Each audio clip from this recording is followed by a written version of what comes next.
Waalaikumsalam warahmatullahi wabarakatuh. Para pemirsa Pro Rijali, program reportase pejalan kaki, dan juga para pemirsa Blakutak, Belantika Kupasan seputar kita. Alhamdulillah kita berjumpa lagi, walaupun dalam sarana virtual. Semoga ini tidak menutup silaturahim kita, dan tentunya kita semua mudah-mudahan dalam keadaan sehat. Yang kadang sakit, semoga Allah berikan kesembuhan. Amin. Para pemirsa, kali ini sangat istimewa karena saya berada di tempat yang telah menjadi salah satu best practices Indonesia dalam kaitan dengan empowering society atau pemberdayaan sosial di kalangan negara-negara Colombo Plan yang terdiri dari sekitar 50 negara. Beberapa waktu lalu, para delegasi Colombo Plan telah datang ke tempat ini, khususnya di Cipayung ini, untuk menyaksikan secara langsung pengalaman terbaik apa yang telah dilakukan oleh di wilayah ini. Nah, kebetulan bersama saya ini ada Pak Camat Cipayung, Pak ya? Pak Hitonga dan Ibu Ika sebagai pengurus salah satu kegiatan RPTA dan TPBIS atau perpustakaan yang ada di sini, dan juga tentu sekeliling wilayahnya yang sudah banyak perubahan. Ini kita ingin dengar kira-kira apa perspektif Pak Camat terkait tempat ini. Pak Hitonga, apa kabar? Alhamdulillah sehat. Subhanallah Pak, senang sekali Pak kita berjumpa Sama-sama. langsung di tempat yang telah membuat Indonesia harum. Kira-kira mungkin ada pesan perspektif apa di Pak Camat terkait wilayah ini? Oh, Pak. Baik, terima kasih. Ini kita ada di RPTRA Tunas Teratai Cipayung ya.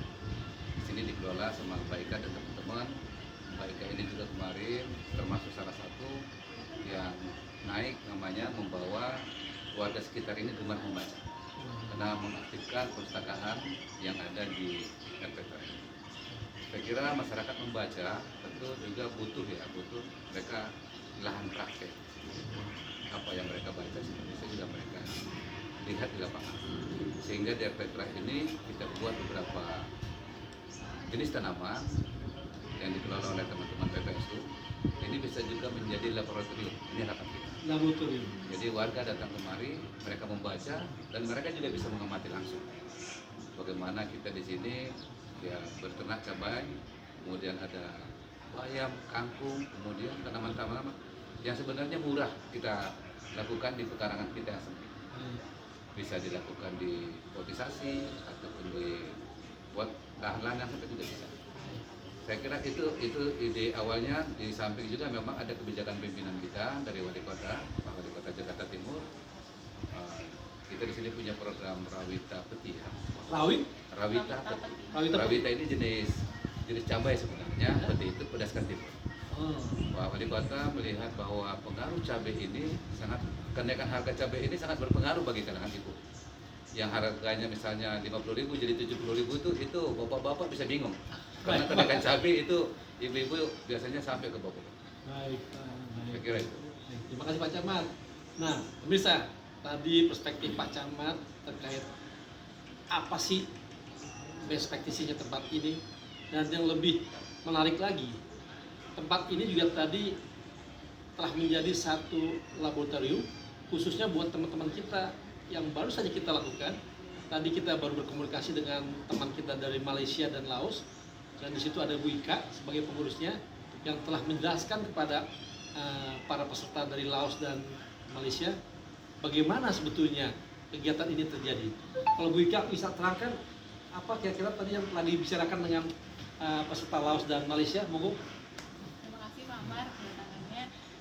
Hari ini kita sudah berkasih kunjungan tadi ke kebun juga.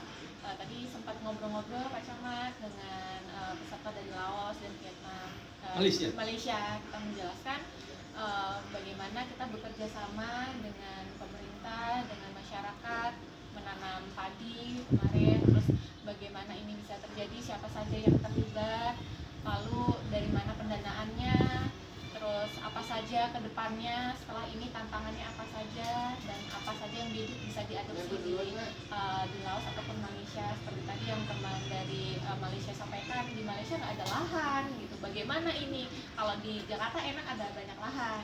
Kita sampaikan bahwa memang seperti yang digaungkan oleh Pak Wali Kota juga, bahwa kita juga bukan hanya ini yang bisa kita lakukan, tapi kita bisa lakukan hidroponik untuk tanaman urban farmingnya, seperti itu yang bisa kita adopsi. Bisa kita sampaikan tadi, ini tidak bisa terjadi kalau tidak ada komitmen dari instansi, dari Pak Camat, dari dukungan dari kelurahan, lalu juga ada dari universitas, seperti itu. Bahkan juga kita akan melaksanakan nanti di siang hari ini juga dengan Cyber University, Pak Camat, sudah ada obrolan dengan Bu Lurah juga. Kita pengen di sini bukan hanya edu farm saja, tapi ada cyber security, kampung cyber ya, awareness untuk teknologinya. Jadi nanti terkait penyiramannya, mereka punya teknologinya, itu yang akan kita adopsi untuk bekerja sama. Jadi ini bukan hanya kerjasama satu orang, dua orang, tapi sudah lintas instansi, lintas sektoral, dari universitas, pemerintah, masyarakat. Bahkan kemarin juga ada dari Babinsa terlibat untuk penanaman padi, dari Kostrat juga ada tanaman kemarin ya Pak Camat, dari Kostrat, dari KPKP juga, dari lingkungan hidup juga, pemain pupuknya dapat dari sana. Seperti itu Pak Ahmad. Terima kasih Bu Ika. Pemirsa, tadi telah didengar dari Bu Ika bagaimana wilayah ini atau Indonesia, Cipayung, telah men-sharing best practices-nya dengan rekan-rekan kita dari negara-negara anggota Global Plan. Jadi apa yang diharapkan oleh pimpinan tidak hanya daerah tapi juga pimpinan nasional, bahwa wilayah kita sedini mungkin atau sedetail mungkin bisa terjadi kontak yang saling memberikan kemanfaatan. Oleh karena itu dari Kementerian Luar Negeri juga dan juga Sekretariat Negara, Perpusnas ingin membuat people to people kontak ini berisi, saling mengisi antara masyarakat suatu negara dengan negara lain terhadap hal yang positif. Mungkin itu pembincangan kita dengan Pak Camat dan Bu Ika. Semoga ini bermanfaat. Insya Allah kita ketemu lagi. Wassalamualaikum warahmatullahi wabarakatuh.